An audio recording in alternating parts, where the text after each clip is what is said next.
ഒരു കള്ളനെ സ്നേഹം കൊണ്ട് തോൽപ്പിച്ച ഒരു ഗുരുവിൻ്റെ കഥ നിങ്ങൾ കേട്ടിട്ടുണ്ടോ?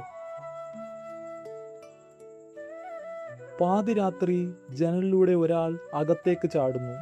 അയാൾ മുറിയിലാകെ തിരയുന്നു. പക്ഷേ അവിടെ വെറും മൺപാത്രങ്ങൾ മാത്രം. നിരാശനായി അയാൾ തിരിഞ്ഞു നടക്കുന്നു. അപ്പോൾ ഇരുട്ടുനിന്നും ഒരു ശബ്ദം, "സുഹൃത്തെ, നിൽക്കൂ." കള്ളൻ പേടിച്ചു വിറയ്ക്കുന്നു. ഗുരു ശാന്തനായി എഴുന്നേൽക്കുന്നു. ആ ഗുരുവിന് ആദ്യമായി താനൊരു ദരിദ്രനായി തോന്നി. കാരണം തൻ്റെ പക്കൽ ആ കള്ളന് നൽകുവാൻ ഒന്നും തന്നെ ഇല്ലായിരുന്നു. ആ കരുണാനിധിയായ ഗുരുവിന് സഹിക്കാനായില്ല. അദ്ദേഹം തൻ്റെ പുതപ്പഴിച്ച് കള്ളന് നൽകിക്കൊണ്ട് പറഞ്ഞു, "നീ ദൂരെ നിന്ന് വന്നതല്ലേ? ഇതിരിക്കട്ടെ. പുറത്ത് നല്ല തണുപ്പാണ്. നിനക്കിത് ഉപകാരപ്പെടും.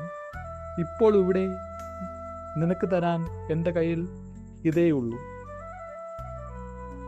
ആ കള്ളൻ ആ പുതപ്പും വാങ്ങി അമ്പരപ്പോടെ ഓടിപ്പോകുന്നു. ആ സമയം ഗുരു ജനലിലൂടെ പുറത്തെ പൂർണ്ണചന്ദ്രനെ നോക്കി ചോദിക്കുന്നു, "ആ കള്ളന് ഞാൻ എൻ്റെ കയ്യിലുള്ള പുതപ്പ് കൊടുത്തു. പകരം എനിക്കെന്താണ് കിട്ടിയത്?"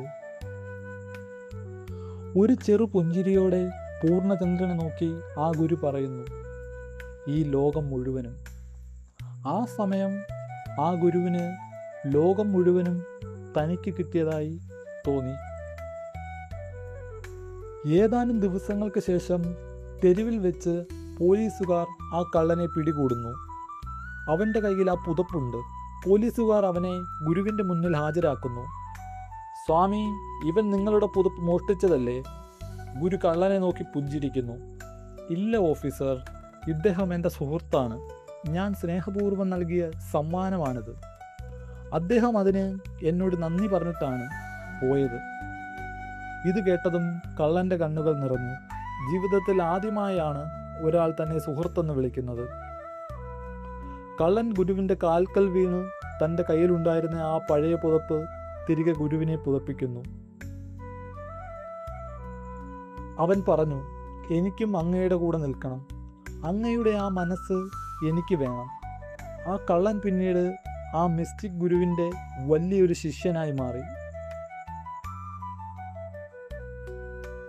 ആ ഗുരുവിന് അറിയാമായിരുന്നു മനുഷ്യനെ ശിക്ഷയിലൂടെ മാറ്റാൻ കഴിയില്ലെന്നും, എന്നാൽ സ്നേഹത്തിലൂടെയും കരുണയിലൂടെയും ഒരാളുടെ ആത്മാവിനെ തന്നെ പരിവർത്തനം ചെയ്യാൻ സാധിക്കുമെന്നും.